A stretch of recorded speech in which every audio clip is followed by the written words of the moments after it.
नमस्कार, स्वागत आहे आपलं माझ्या चॅनलवरती। आज मी आलेली आहे पुणे येथील महात्मा फुले मंडईमध्ये। तर बरेच लोक पुणे सोडूनही जातात, पण त्यांना आठवणी या कायमच ताज्या राहतात, म्हणूनच मी हा व्हिडिओ टाकलेला आहे। साधी आपली जुनी मंडई म्हटलं तरी बघितलं तरी मन प्रसन्न होतंय, त्यासाठीच मी हा व्हिडिओ बनवत आहे।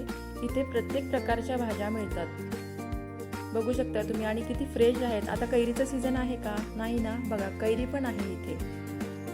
आता नागपंचमीला आळू बनवण्याची पद्धत असते किंवा श्रावणामध्ये आळू बनवतातच, त्यामुळे इथे आळूही आहे, पालेभाज्याही आहेत।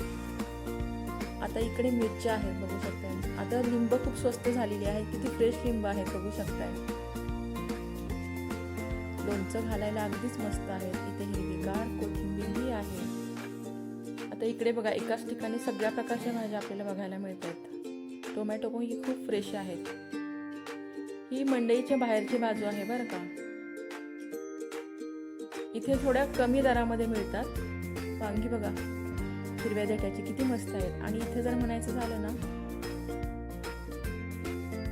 तर आता इथे बघू शकता बाहेरच्या देशातल्या भाज्या, म्हणजे लेटूस असं म्हणतात त्याला, वेगवेगळ्या प्रकारचे रंग असलेले पण आहेत। कॉर्न्स आहेत, बेबी कॉर्न्स आहेत, जेणेकरून आपण सूपही बनवू शकतो किंवा ग्रेव्हीही बनवू शकतो। ढोबळ्याही बघा वेगवेगळ्या रंगाच्या आहेत। कॉर्नचे ना पॅकेट त्यांनी अशी व्यवस्थित साफ करून पॅकेट करून ठेवलेलं आहे। ब्रोकलीही आहे। आता आवळ्याचा सीझन नसला तरी ती किती फ्रेश आवळे आहेत तुम्ही बघू शकताय। खूप फ्रेश भाज्या असतात, असं इथं काही मिळत नाही असं कधीच होत नाही। आता इकडे भोपळा पण आहे। त्यानंतर मिरची, आलं आणि लसूणचा पण एक छोटंसं आहे स्टॉल आहे। इथे गावरान लसूणही आहे, बघू शकताय तुम्ही। खूप कमी दरामध्ये इथे आहे, सो मी घेत आहे। आणि त्यांनी अशी निवडून अशा पाकळ्या करून ठेवलेल्या आहेत। इकडे हिरव्यागार कोथिंबीरच्या जुड्या आहेत। त्यानंतर शेजारीच एक थंड पेयचं असं दुकान आहे।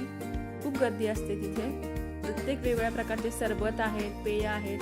तर मी घेतलेला आहे जलजिरा, त्याच्यामध्ये मी सब्जा टाकून घेतलेला आहे। अशा प्रकारे आता मी सरबत पिणार आणि पुढे जाणार। तर आता शुक्रवार पेठ इथे बोंबील आळी म्हणजे बोंबीलचं मार्केट आहे, खूप मोठं आहे मार्केट हे।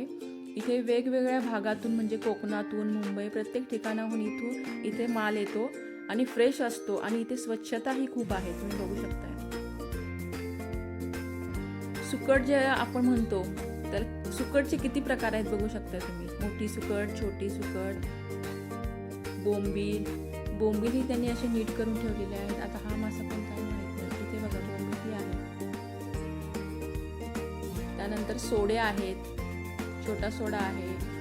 आता हा मासा कोणता आहे माहित नाही। काय होतं ना, आम्ही फक्त बोंबील आणि सुकटच खातो, त्यामुळे बाकीच्या माशांचा आम्हाला काही अनुभव नाहीये। तुम्ही जर वेगवेगळ्या प्रकारचे मासे खात असाल, तुम्ही जर का कोकणी असाल, तर नक्की मला कमेंट करून सांगा, या वेगवेगळ्या माशांची मला माहिती द्या। आता इकडे आहे, हा मासा कोणता आहे, म्हणजे हे सगळे वाळलेलेच मासे आहेत, वाळलेल्या माशांचाच प्रकार आहे। आता ही फ्रेश आहे बघा किती सुकट, याला पांढरी सुकट असं म्हटलं जातं। छोटे बोंबील, मोठे बोंबील, वेगवेगळे प्रकार आहेत त्याच्यामध्ये। आता हा मासा कोणता आहे?